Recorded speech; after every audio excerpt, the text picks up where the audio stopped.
so honored to have the most fabulous guest. He's an international superstar, yet he found time to stop by the set tonight. Cyrus Frakes, I'm so honored to have you beside me tonight. Thrilled to be here. Oh, you are just a man about town, so successful, no matter what television station I flip through, there you are. But I love that you are just so real and so kind and really so humble, Cyrus. So well, thank you. Tell me a little bit about how you got started in the pageant industry, television, the Cyrus package. Well, I've been involved in pageantry for about 30 years. I went to the University of South Carolina and majored in journalism. But when I was in high school, I wanted to be the yearbook editor. Okay. And to be one of the yearbook editors, our yearbook was attached to the school pageant. So to be on the yearbook staff, you had to help put on the school pageant. Mm-hmm. So we did that, and that's kind of where I fell in love with the whole production and to see what these girls would do. And then one of my best friends won the high school pageant. So then you got to see it from the other end about what these girls go through to get ready. So I kind of continued to do that through high school and college. So I was earning my journalism degree. I was on a production staff for one pageant. I had started hosting and emceeing pageants. And then kind of along the way, I found out I had the knack for getting young women ready, helping inspire confidence in them and helping put together a package that would help them present themselves in the best way possible. And so it kind of stuck as like a side hustle.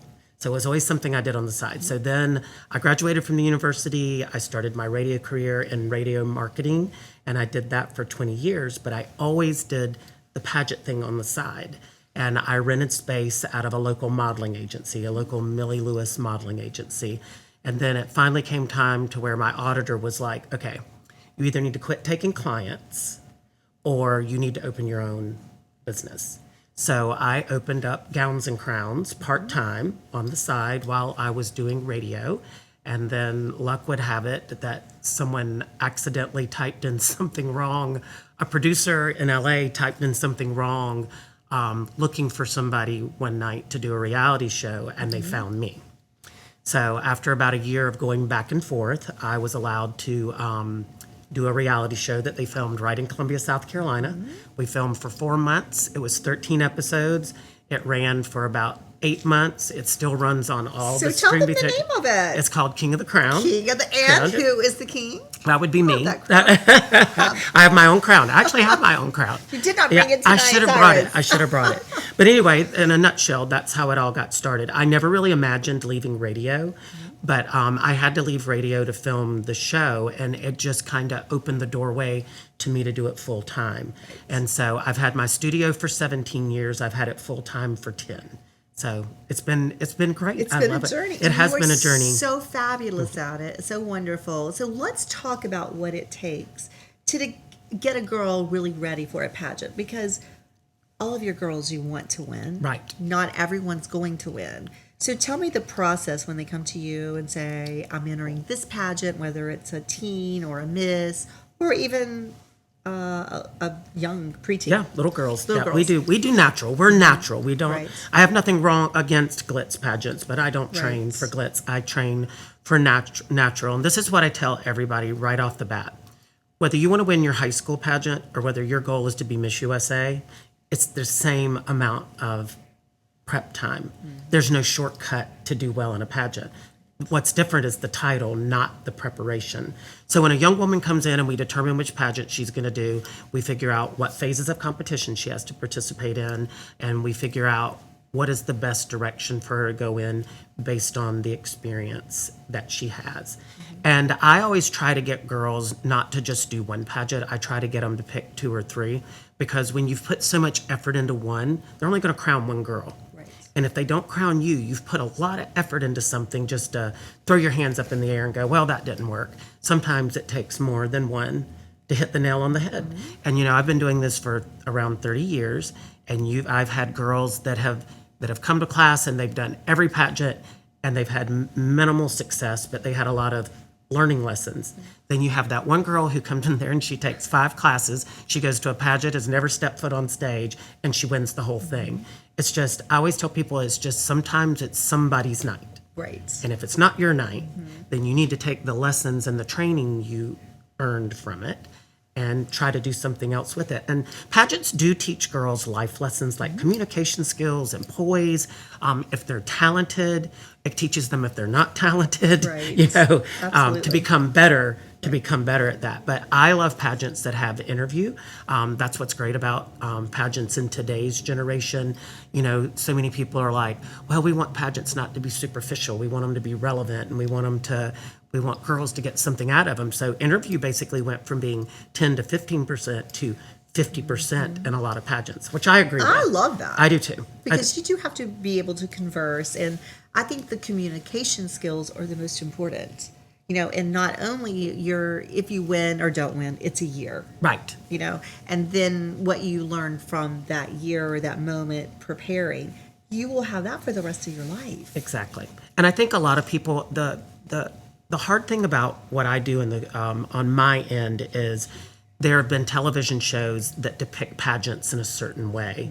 So the general public thinks pageants are that way, when they really aren't. There hasn't been a lot of shows that show the preparation. That was what I liked about my show, was it actually showed the process that girls had to go through to get ready, not just the end result of where they're on stage for 3 minutes. But you're very unique in that you embrace each person that absolutely. you train as part of your family. They're not just a number to you. Or a cookie cutter. Or a cookie cutter. You don't do that. You find the most unique qualities in that girl, and you develop them to help them navigate the pageant system. And that's what I love about you.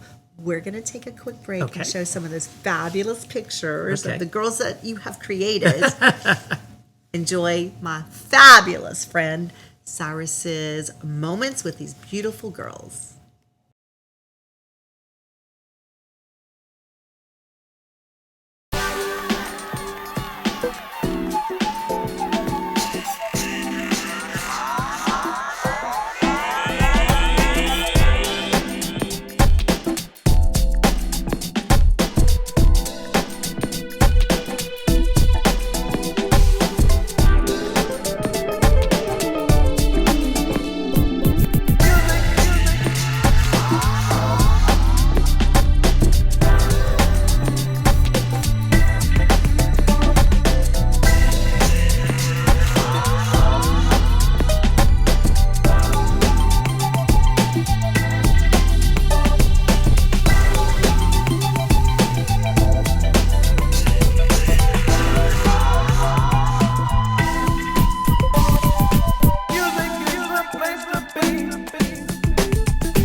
Now we're back with Cyrus.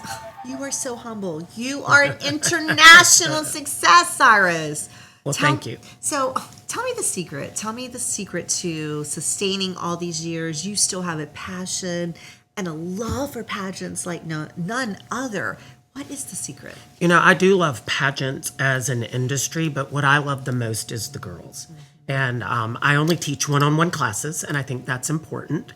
Not everybody, but I've always had a lot of people across time go, you need to teach group classes. And I'm like, well, no, because the first thing you'll learn is what client A needs is not what client B needs. And when you're having to talk to someone about their physical appearance or the way they walk, you don't want them in front of an audience until they've perfected that on their own. So we give them mirror time. I think if I have a secret, it's that I genuinely love working with the girls, and I really do want the best for them. And as a coach, I try to give them, if I had a daughter competing in a pageant, I try to be to them what I would want a coach to be if I had a daughter. And, sometimes that's being a friend, sometimes that's being a leader, sometimes it's being a counselor, because when you get a teenager in there, they have a lot of outside forces that are going to affect their performance, whether it's their friends, whether it's being up in front of their appearance, boyfriends, there's everything that kind of comes into play. But I genuinely do have a care for each girl, and I want them to succeed. And you live by the golden rule. That is the golden rule. Right. You want what's best for the girl, and then you and I want them, the unique. I want them to know if they don't win, then they've taken lessons, a life lesson away from it, Right. you know. We're always talking about winning. There's so many girls that I know that compete in pageants and they don't win and they give up. They Right. don't go back. And I know so many girls that didn't win the first one. They didn't even place. Yet they try and try and try again, and it's their moment. You know, sometimes it's about working hard for the win. Like you were saying Right. earlier, like one girl might come in after 5 months and she wins a huge pageant, you know, and then someone might try for years and, you know, they don't. So, like you said, different set of judges one night, but also sometimes it's just your moment. So sometimes it's the losses, not only in pageants, but in life, that makes us who we are. Well, you're not going to win everything in life. And I think Right. that's one thing that pageants do teach girls. I think it teaches you how to lose gracefully, teaches you how to win gracefully. But I also think it teaches you one lesson about life when it comes to losing and winning is not to give up, to keep going. I always tell girls, if there's a title you really, really want, then you should compete for that title until you age out. Till they Absolutely. tell you you can't, until they tell you they can't do it anymore. Right. I mean, look at the girl that was Miss USA that did her state pageant 6 times. 6 times. And then she won her state, and then she won Miss USA, and then she was top 3 at Miss Universe. So sometimes it's just don't give up. Don't give up. And she was ready for that because she had tried so many times. The win was so magical for her. Right. Because she worked so hard at it. Right. So tell me a really good story, a feel-good story about one of your clients that, you know, that you developed and that you're so proud of. I think I have several, but one that comes to mind is my senior instructor. Her name is Amanda Pennycamp Bluestein. I met her 28 years ago. She was 14. She had been voted into her high school pageant, and her only goal was to get through that pageant successfully, and because her peers had voted her into it. And so I met her at the modeling agency that I was working at. We began working together, and we ended up not only sustaining a great friendship over the years, she did pageants for almost 22 years. Very successfully. Yes, very successfully. She won her college pageant. She was homecoming queen. She was Miss South Carolina USA. She was first runner-up to Miss USA. She was Miss Earth.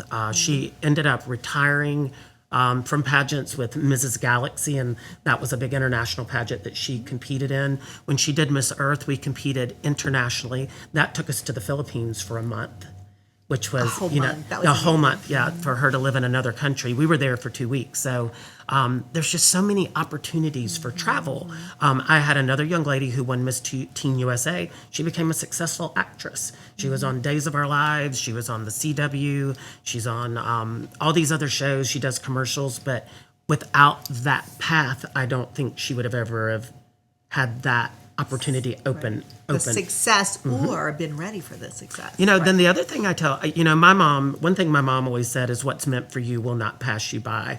Another story is this is a client. I love all girls' stories. They don't have to just work with me. But there was a girl who tried to win her state pageant 3 times, and she didn't. So she ended up moving to another state to work, and she won that state pageant, represented that state in Miss USA, and won Miss USA. See, that's So a great story. That's a great story for her. Right. And you know, so there are so many good stories that come out of that. Like I said, like with Amanda, she came to me to do one pageant. And 22 years later, She's still with you. Yeah, she's still with 22 me. years But later. now she's our senior instructor. Another girl right here from North Carolina. Her name is Elizabeth Seyfried Bull. She had success in the USA system, but never managed to win her state pageant. She had success in the America system. Never managed to win the state pageant. She didn't give up. We did the United States system. She won Charlotte, then she won North Carolina, then she won Miss United States, which took her to Miss World in London, and she ended up being second runner-up to Miss London. So sometimes it's not changing who you are; it's changing the path. dynamic of That- where yeah, the you- path, where right, exactly. where you're a good fit. Right. You know, and I get asked a lot. Kind of that- like a marriage. Yes, it is. Or 2. It is. And 2 things I do tell girls is number 1, don't be in a pageant if you don't really like the system, because if you win, you have to be that for a year. Like the High School America system. I always ask the girls when they come to me, they're like, I'm doing Miss South Carolina or North Carolina High School America. I'm like, okay, do you like high school? Okay, I said, can't hesitate. Because if you win this, you have to talk about high school for a whole year. And if you win the national pageant, you have to talk about high school around the country for the Right. whole year. So I think it's also important knowing what you're actually system that works for for you, you. and also know what you're getting yourself and your parents Right, exactly, into, for a whole year. into. So I want to ask you to wrap up our interview, something very important. I want you to think about it. You are one of the most talented yet kindest individuals I've ever met. You're so thank you. humble and you stay humble. No matter, like I said, if I flip the channels and I see you on 50 different ones and you're still streaming and you're so relevant, you're humble, you're kind. How do you keep yourself so humble? Because sometimes it's very challenging because you are the it person and people want to be around you and surround themselves with you. Yet you're humble. Well, how do you stay humble? I Cyrus? think, Kylie, the honest answer to that is I would never want to act in a way. I love my parents. They're my heroes, and they always have been. And they've always raised me to be kind and be respectful, to love my country, to do all the right things. I would never want to act in any way that I think would embarrass them or make them not proud of me. So I think that's the way that's just the way I manage my personal life and my career. I don't want anyone to ever look at me and go, well, I really wouldn't want to work with him because I don't like the way he acts. Well, your parents, I'm sure, are very, very proud. Yeah, and they're- I am very honored to be your friend. Well, So, thank you. And it's always great to be on your show. I think you're absolutely delightful. You are proof that, if you keep doing what you love, it'll keep you young and happy and like you said, relevant. very well. Thank you so much. Thank you for having me. So, what a great interview. What a great moment. The amazing Cyrus Frakes. But not only is he a superstar, he's humble, he's kind. That's what I want to say to my fabulous audience out there. It's really not about how high you can go, but it's about how kind you can stay as you climb the ladder.